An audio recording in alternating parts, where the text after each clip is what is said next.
가끔 뇌졸중 환자 가족들이 저에게 묻습니다. 선생님, 미리 알 수 있는 방법은 정말 없었나요? 그 질문을 들을 때마다 마음 한켠이 무거워집니다. 솔직히 말씀드리면 목숨을 구할 수도 있었던 신호는 분명히 존재합니다. 어제보다 조금 더 심해진 두통, 갑자기 어눌해진 말투, 특히 귓불을 가로지르는 대각선 주름. 문제는 이런 신호들이 너무도 쉽게 피곤해서 그렇겠지, 나이 탓이겠지 하고 넘겨진다는 겁니다. 의사로서 제가 더 안타까운 건 몸은 분명히 살려달라는 신호를 훨씬 먼저 보내고 있었는데 많은 분들이 그 경고가 귀에도 있었다는 사실을 몰랐다는 겁니다. 저는 박진수입니다. 마포 소재 신경외과에서 32년간 이런 애매한 신호들과 씨름해온 뇌혈관 전문의입니다. 지난 32년 동안 저는 수많은 만약에와 마주해야 했습니다. 만약 그날 병원에 왔다면, 만약 그 두통을 심각하게 받아들였다면, 만약 하루만 더 일찍 검사를 받았다면, 이런 후회들이 쌓이고 쌓여서 지금은 하나의 확신이 되었습니다. 우리 몸이 보내는 신호에는 반드시 이유가 있다는 것입니다. 그 신호 중 하나가 바로 여러분의 귓볼에 있습니다. 지금 당장 거울 앞에 서서 귀를 살펴보세요. 혹시 귓볼에서 귀 안쪽으로 향하는 대각선 주름이 있나요? 최근 놀라운 연구 결과가 발표되었습니다. 미국 내과 저널에 따르면 급성 뇌졸중으로 입원한 환자 241명을 조사한 결과 무려 78.8%에서 귓불에 선명한 대각선 주름이 발견되었다고 합니다. 이 귓불 주름은 프랭크 징후라고 불리는데 1973년 미국의 의사 프랭크가 처음 발견했습니다. 처음에는 심장질환과의 연관성만 알려졌지만 최근 연구를 통해 뇌혈관 질환과도 밀접한 관련이 있다는 것이 밝혀졌습니다. 왜 귓불에 주름이 생기면 뇌졸중 위험이 높아지는 걸까요? 연구진들은 귀에 분포하는 미세혈관이 막히면서 혈액 공급이 원활하지 않아 귓불에 주름이 생긴다고 추정하고 있습니다. 즉, 귓불 주름이 뇌혈관의 건강 상태를 보여주는 일종의 경고 신호라는 것입니다. MRI 촬영 결과 귓불 주름이 있는 환자들의 뇌를 살펴보니 실제로 뇌의 작은 혈관들이 막혀 있는 것이 확인되었습니다. 뇌로 향하는 혈류가 감소하면서 귀 주변의 혈액 공급도 함께 영향을 받게 되는 것이죠. 특히 한쪽 귓불에만 주름이 있거나 주름이 깊고 선명하다면 더욱 주의 깊게 살펴봐야 합니다. 물론 귓불 주름이 있다고 해서 반드시 뇌졸중이 발생한다는 것은 아닙니다. 하지만 이는 뇌혈관 건강에 문제가 있을 수 있다는 조기 경고 신호로 받아들여야 합니다. 하지만 더 급박한 신호가 있습니다. 바로 벼락두통입니다. 작년 봄 47세 회사원 최우석 씨가 응급실로 실려왔습니다. 뇌출혈로 의식불명 상태였죠. 그의 아내가 울면서 말했습니다. 선생님, 남편이 일주일 전부터 머리가 무겁다고 했는데 그냥 야근 때문인 줄 알았어요. 왜 병원에 가보자고 하지 않았을까요? 바로 이겁니다. 우리가 놓치는 신호들이 머리가 무겁다, 목이 뻣뻣하다, 눈이 침침하다, 말이 꼬인다. 이런 표현들을 들을 때마다 저는 긴장합니다. 32년의 경험이 말해주거든요. 평범해 보이는 증상 뒤에 얼마나 무서운 진실이 숨어 있을 수 있는지를 말입니다. 하지만 동시에 희망적인 이야기도 많이 봤습니다. 지난달에는 38세 주부 이미연 씨가 어지럽다는 증상만으로 병원을 찾았습니다. 남편은 그냥 육아 스트레스 아니냐고 했지만 그녀는 직감을 믿었죠. 검사 결과 3mm 크기의 뇌동맥류가 발견됐습니다. 아직 터지지 않은 시한폭탄이었죠. 수술로 완전히 제거했고 지금은 건강하게 아이들을 키우고 있습니다. 만약 그때 그냥 스트레스겠지라고 넘어갔다면 어떻게 됐을까요? 지금 여러분은 어떤 신호를 무시하고 계신가요? 요즘 부쩍 깜빡깜빡한다. 계단 오를 때 숨이 찬다. 목과 어깨가 자주 아프다. 잠을 자도 피곤하다. 혹시 이런 증상들을 단순히 나이 탓, 스트레스 탓으로만 돌리고 계시진 않나요? 오늘 제가 들려드릴 이야기들은 모두 이런 작은 신호들을 놓쳤거나 혹은 다행히 알아챈 실제 환자들의 경험담입니다. 이 이야기가 여러분의 건강과 생명을 지키는데 조금이나마 도움이 되길 바랍니다. 본격적인 오늘의 이야기를 전해드리기 전에 채널 구독과 영상의 좋아요 버튼 한 번씩 꼭 부탁드리겠습니다. 최근 하버드 의대 뇌신경 연구팀에서 놀라운 발견을 했다는 소식이 의료계에 전해졌습니다. 전 세계 주요 병원들의 응급실에서 공통적으로 나타나는 특별한 패턴의 환자들이 있다는 것입니다. 미국 존스홉킨스 병원, 영국 런던의 세인트 토마스 병원, 일본 도쿄 대학 병원, 그리고 우리나라 주요 대학병원들까지 지구 반대편에 떨어져 있는 병원들에서 국가와 인종이 모두 다른 환자들이 똑같은 증상을 호소하고 있다는 사실을 발견했습니다. 이들의 공통된 특징은 특정한 형태의 극심한 두통을 호소했고, 그 두통의 발생 시점에 시간이 멈춘 것처럼 통증 발생 시간을 정확하게 기억하고 있다는 점입니다. 환자들이 경험한 이 특별한 두통에는 또 다른 공통점이 있었습니다. 모든 환자들이 평생 경험해보지 못한 강도의 통증이라고 표현했다는 것입니다. 마치 머릿속에서 번개가 치는 것 같다고도 했고, 누군가 뒤통수를 야구 방망이로 세게 내려친 것 같다고도 했습니다. 그래서 의료진들은 이런 두통을 벼락두통이라고 부르기 시작했습니다. 벼락이 치는 것처럼 갑작스럽고 극심한 통증 때문이었죠. 하지만 정말 무서운 사실은 따로 있었습니다. 이 벼락두통을 경험한 환자들을 추적 조사한 결과 상당수가 뇌혈관에 심각한 문제가 있었다는 것입니다. 제가 평생 잊을 수 없는 환자 중 한 분이 계십니다. 장마비가 내리던 작년 7월의 일입니다. 45세 주부 박미영 씨가 저희 병원 응급실로 이송되었습니다. 미영 씨는 평소 건강에 큰 이상이 없었습니다. 가끔 스트레스로 인한 가벼운 두통이 있었지만 일반 진통제로 쉽게 해결되는 정도였죠. 그날 아침 아이들을 학교에 보내고 집안일을 하던 중이었습니다. 설거지를 하면서 창밖 비 내리는 모습을 보고 있는데 갑자기 머리가 깨질 듯한 극심한 두통이 찾아왔습니다. 그녀의 표현에 따르면 뒤통수를 망치로 세게 맞은 것 같은 통증이었습니다. 너무 아파서 그 자리에 주저앉을 수밖에 없었다고 했습니다. 남편과 함께 가까운 대학병원 응급실을 찾았습니다. 의료진은 CT 촬영을 했지만 특별한 이상이 발견되지 않았습니다. 단순히 편두통이라 진단하여 진통제를 처방하고 귀가시켰죠. 이 대목에서 저는 항상 안타까움을 느낍니다.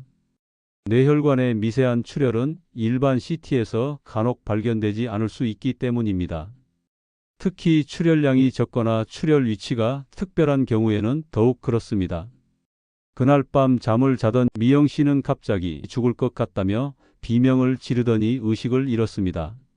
다급해진 남편이 119에 신고해서 저희 병원으로 다시 실려왔습니다. 저는 즉시 CT 촬영을 다시 했는데 뇌혈관이 꽈리처럼 부풀어 터진 동맥류 파열로 인한 뇌출혈이 확인되었습니다. 뇌 전체가 피로 가득 차 있었습니다. 뇌압이 너무 높아져 있어서 응급수술을 해야 하는 상황이었습니다. 밤새 8시간에 걸친 수술 끝에 겨우 생명은 구할 수 있었지만 안타깝게도 미영 씨는 심각한 뇌손상으로 인해 의식을 회복하지 못했습니다. 그리고 결국 한 달 후 사망했습니다. 장례식 날 그녀의 남편은 제게 절규했습니다. 왜 대학병원에서 이상이 없다고 했는데 이런 일이 일어날 수 있나요? 아이들은 이제 어떻게 하죠? 이 일을 겪고 나서 저는 깊은 좌절감에 빠졌습니다. 만약 미영 씨가 처음 병원에서 더 정밀한 검사를 받았다면, 아니면 그날 아침 벼락두통의 진짜 의미를 알았다면 결과가 달라졌을지도 모른다는 생각 때문이었습니다. 그래서 저는 많은 분들이 이 위험한 신호를 미리 알아볼 수 있도록 이 이야기를 시작하게 되었습니다. 혹시 이런 경험 있으신가요? 갑자기 머리가 터질 것 같은 극심한 두통을 느끼신 적이요? 평생 경험해보지 못한 강도의 두통 말입니다. 마치 머릿속에서 폭탄이 터진 것 같거나 뒤통수를 망치로 세게 맞은 것 같은 통증을 말이죠. 아니면 목 뒤쪽이나 어깨까지 내려가는 심한 통증과 함께 메스꺼움이나 구토 증상을 경험하신 적이 있으신가요? 만약 지금까지 이런 극심한 두통을 경험한 적이 없으시더라도 오늘 이야기를 끝까지 들어보시기 바랍니다. 그리고 앞으로 제가 말씀드릴 증상들을 잘 기억하셨다가 만약 이런 증상들이 나타난다면 주저없이 응급실에 방문하세요. 앞서 미영 씨가 느꼈던 두통은 벼락두통이라 불리는 통증이었습니다. 벼락두통이 위험한 이유는 바로 뇌동맥류 파열이나 뇌출혈의 초기 신호일 가능성이 높은 위험한 두통이기 때문입니다. 뇌동맥류는 뇌혈관 벽이 약해져서 풍선처럼 부풀어 오르는 질환입니다.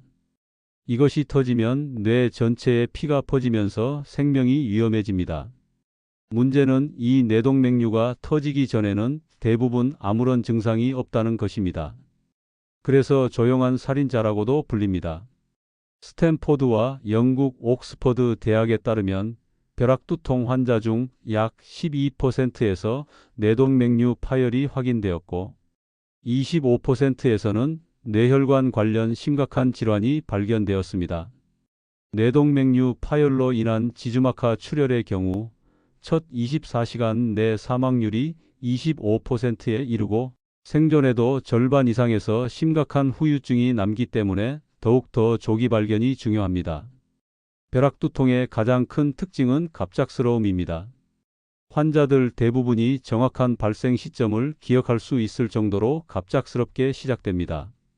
또한 평생 경험해보지 못한 극심한 통증이라는 것이 두 번째 특징입니다. 기존의 편두통이나 긴장성 두통을 앓고 있던 분들도 이전과는 전혀 다른 양상의 통증이라고 표현합니다. 세 번째 특징은 지속성입니다. 일반적인 두통과 달리 진통제를 먹어도 쉽게 가라앉지 않습니다. 네 번째는 통증의 위치입니다. 뒤통수나 목 뒤쪽에서 시작되어 머리 전체로 퍼지는 경우가 많습니다. 벼락두통과 함께 나타날 수 있는 다른 증상들도 있습니다. 목 뒤쪽의 뻣뻣함이 가장 흔한 동반 증상입니다. 뇌척수에게 혈액이 섞이면서 내막을 자극하기 때문입니다. 또한 갑작스러운 구토나 메스꺼움, 빛을 못 견디는 증상, 시야 장애나 복시 현상, 의식 저하나 혼란, 그리고 팔다리에 힘 빠짐이나 마비 증상이 동반될 수 있습니다. 이런 증상들이 하나라도 함께 나타난다면 반드시 응급실을 찾아야 합니다. 작년 가을 62세 박정호 씨의 사례를 말씀드리겠습니다. 박 씨는 평소 건강 관리를 잘 하시는 분이었습니다. 매일 아침 한강에서 조깅을 하고 정기적으로 건강검진도 받으셨죠. 그날도 평소와 같이 아침 조깅을 마치고 집으로 돌아가는 길이었습니다. 갑자기 머리 뒤쪽에서 전기가 오는 것 같은 극심한 통증이 시작되었습니다. 너무 아파서 길가에 주저앉을 수밖에 없었다고 했습니다.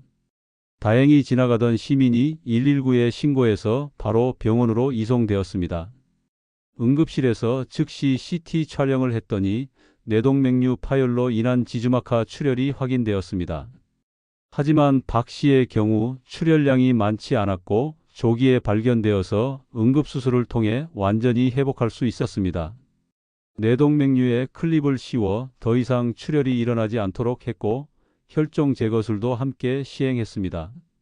수술 후 일주일간 중환자실에서 치료받았지만 다행히 의식도 완전히 회복되었고 후유증도 거의 없었습니다. 지금도 건강하게 조깅을 하고 계십니다. 박 씨가 빠른 회복을 할 수 있었던 이유는 벼락두통이 시작되자마자 바로 병원으로 왔기 때문입니다. 뇌출혈에서는 시간이 정말 중요합니다. 벼락두통이 발생했을 때 절대 해서는 안 되는 행동들이 있습니다. 첫 번째, 단순한 두통으로 생각하고 집에서 진통제만 먹으며 기다리는 것입니다. 뇌출혈의 경우 시간이 생명입니다. 골든타임을 놓치면 돌이킬 수 없는 결과를 초래할 수 있습니다. 두 번째, 마사지나 찜질 등으로 통증을 완화하려고 하는 것입니다. 뇌압이 높아진 상태에서 이런 행동들은 오히려 상황을 악화시킬 수 있습니다. 세 번째, 혈압약이나 다른 약물을 임의로 복용하는 것입니다. 뇌출혈 상황에서는 혈압을 갑자기 떨어뜨리는 것이 더 위험할 수 있습니다. 네 번째, 목이나 어깨를 주무르거나 스트레칭을 하는 것입니다. 목혈관에 압력을 가하면 뇌혈류에 영향을 줄 수 있습니다. 그렇다면 벼락두통이 발생했을 때 어떻게 해야 할까요?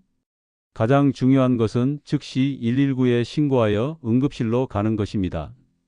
이때 환자는 머리를 약간 높게 하고 조용한 곳에서 안정을 취해야 합니다. 강한 빛을 피하고 소음도 최대한 줄여야 합니다. 응급실에서는 CT나 MRI 촬영을 통해 뇌출혈 여부를 확인할 수 있습니다. 만약 일반 CT에서 이상이 발견되지 않더라도 벼락두통의 특징이 명확하다면 추가 검사를 요청해야 합니다. 요추천자라고 불리는 검사를 통해 뇌척수액에 혈액이 섞여 있는지 확인할 수 있고, 조영제를 사용한 CT나 MRI를 통해 뇌동맥류를 발견할 수도 있습니다. 벼락두통을 예방하는 방법은 무엇일까요? 완전한 예방은 어렵지만 위험 요인을 줄이는 것은 가능합니다. 첫 번째는 혈압 관리입니다. 고혈압은 뇌동맥류 발생과 파열의 가장 중요한 위험 요인입니다. 정기적으로 혈압을 측정하고 의사의 지시에 따라 혈압약을 복용해야 합니다.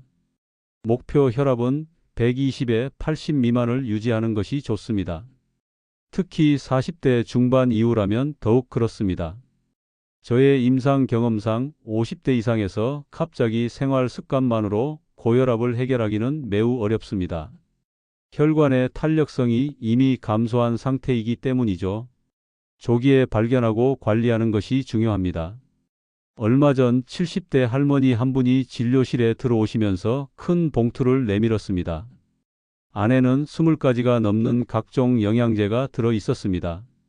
은행잎 추출물, 오메가3, 코엔자임, 크유텐, 종합 비타민, 심지어 뇌 건강에 좋다는 보약까지 있었습니다.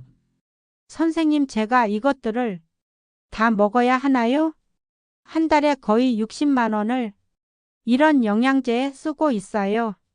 저는 할머니께 모든 영양제를 중단하시고 대신 그 돈으로 좋은 생선과 견과류, 신선한 채소를 사 드시라고 권했습니다. 그런 영양제들이 정말 효과가 좋다면 왜 의사들이 처방하지 않을까요? 특정 영양제보다 중요한 것은 매일 드시는 음식입니다. 뇌혈관 건강에 좋은 음식으로는 먼저 등푸른 생선을 꼽을 수 있습니다. 연어나 고등어의 풍부한 오메가3 지방산은 혈액의 점도를 낮추고 혈관의 염증 반응을 줄여줍니다. 그 할머니는 3개월 후 다시 진료실을 찾아오셨는데 얼굴색이 훨씬 좋아지셨습니다.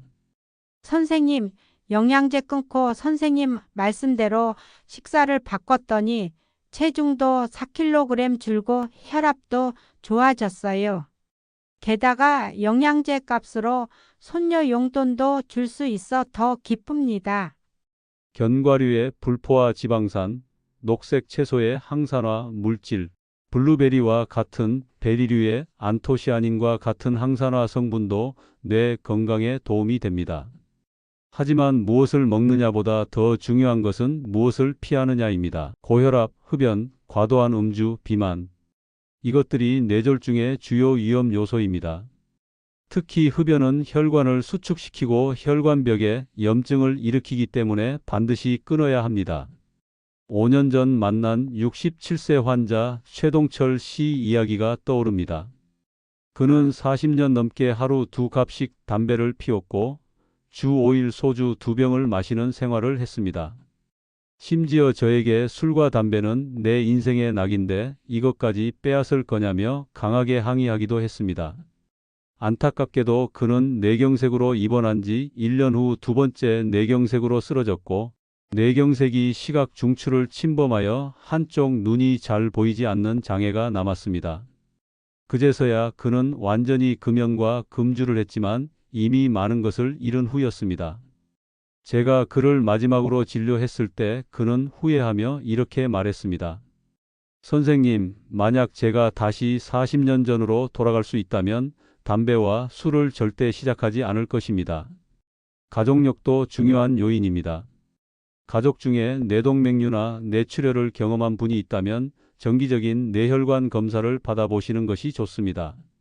최근에는 MRA라고 불리는 자기공명혈관 조영술을 통해 조영제 주사 없이도 뇌혈관 상태를 확인할 수 있습니다. 50세 이후에는 2년에 한 번 정도 검사를 받아보시길 권합니다. 특히 가족력이 있거나 고혈압, 당뇨병, 고지혈증 등의 위험 요인이 있다면 더 자주 검사 받으시는 것이 좋습니다. 스트레스 관리도 중요합니다.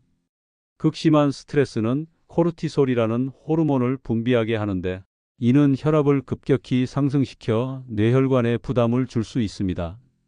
규칙적인 운동과 충분한 수면 그리고 명상이나 요가 같은 이완요법을 통해 스트레스를 관리하시기 바랍니다. 하지만 운동도 갑작스럽게 강도 높은 운동을 하면 혈압이 급상승할 수 있으니 점진적으로 강도를 높여가는 것이 중요합니다.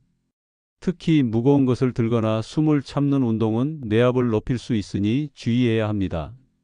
특히 40세 이후 여성분들은 더욱 주의가 필요합니다. 폐경 이후 여성 호르몬 감소로 인해 뇌동맥류 발생 위험이 높아지기 때문입니다.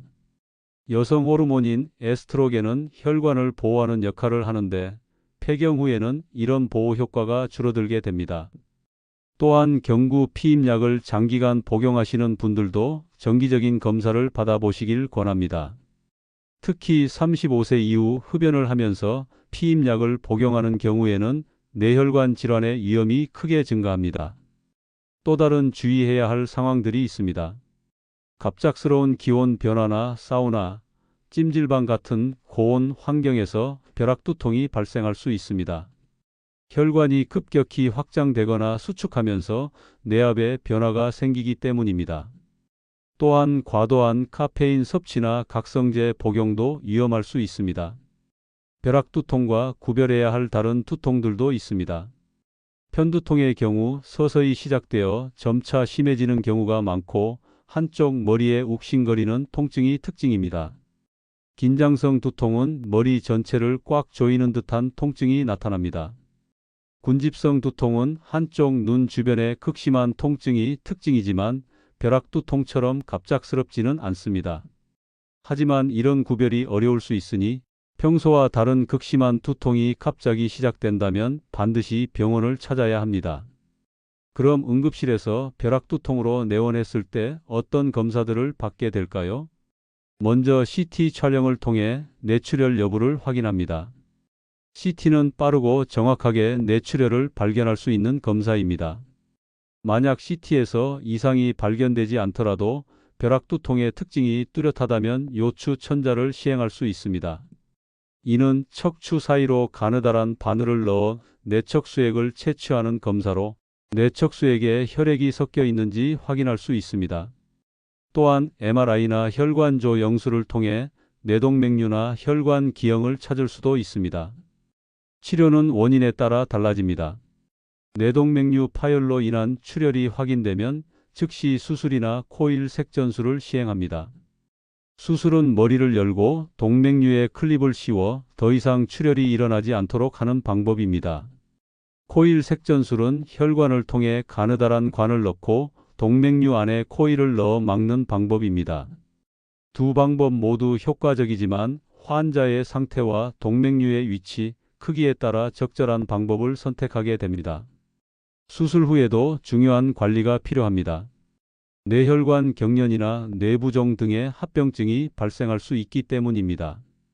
보통 중환자실에서 일주일 정도 집중 치료를 받게 되고 이후 재활 치료가 필요할 수도 있습니다. 하지만 조기에 발견하여 적절한 치료를 받으면 대부분 좋은 결과를 얻을 수 있습니다.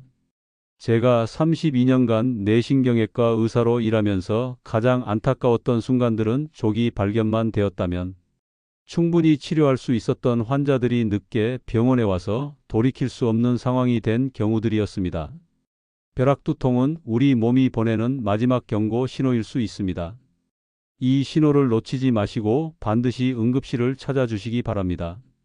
의료진에게 벼락두통의 특징을 정확히 설명하는 것도 중요합니다. 갑작스럽게 시작되었다는 점, 평생 경험해보지 못한 극심한 통증이라는 점, 정확한 발생 시점을 기억한다는 점을 강조해서 말씀해 주세요. 마지막으로 꼭 기억해 주셨으면 하는 벼락두통의 3가지 특징을 다시 한번 말씀드리겠습니다. 첫 번째, 갑작스럽게 시작되어 정확한 발생 시점을 기억할 수 있을 정도로 급작스럽다. 두 번째, 평생 경험해 보지 못한 극심한 통증이다. 세 번째, 일반 진통제로 쉽게 가라앉지 않는다. 이 3가지 특징 중 하나라도 해당된다면 주저하지 마시고 119에 신고하여 응급실로 가시기 바랍니다. 또한 목 뒤쪽의 뻣뻣함, 구토나 메스꺼움, 시야 장애, 의식 저하, 팔다리 마비 등의 증상이 함께 나타난다면 더욱 응급 상황일 가능성이 높습니다.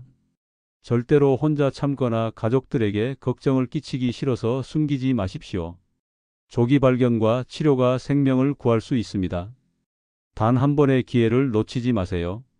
건강한 삶을 위해서는 평소 혈압 관리, 금연, 절주, 규칙적인 운동, 스트레스 관리가 중요합니다. 그리고 가족력이 있거나 50세 이후라면 정기적인 뇌혈관 검사를 받아보시길 권합니다. 특히 여성분들은 폐경기 이후에 더욱 주의 깊게 관찰하시기 바랍니다. 혹시 지금 이 순간에도 벼락두통을 경험하고 계신 분이 있다면 지금 당장 이 영상을 끄고 119에 신고하시기 바랍니다. 유튜브 시청보다 여러분의 생명이 훨씬 소중합니다. 벼락두통은 기다려주지 않습니다. 1분 1초가 소중한 시간입니다. 저는 오늘도 응급실에서 근무하면서 벼락두통으로 내원하시는 환자분들을 만납니다. 다행히 조기에 발견되어 완전히 회복되시는 분들을 볼 때마다 정말 기쁩니다. 반대로 늦게 오셔서 안타까운 결과를 맞게 되는 분들을 보면 마음이 아픕니다. 그래서 이렇게 많은 분들께 알려드리고 싶었습니다. 이 정보를 여러분의 가족, 친구, 동료들과도 꼭 공유해 주시기 바랍니다. 누군가의 생명을 구할 수 있는 소중한 정보가 될 수 있습니다. 특히 나이 드신 부모님들께 꼭 말씀드려 주세요.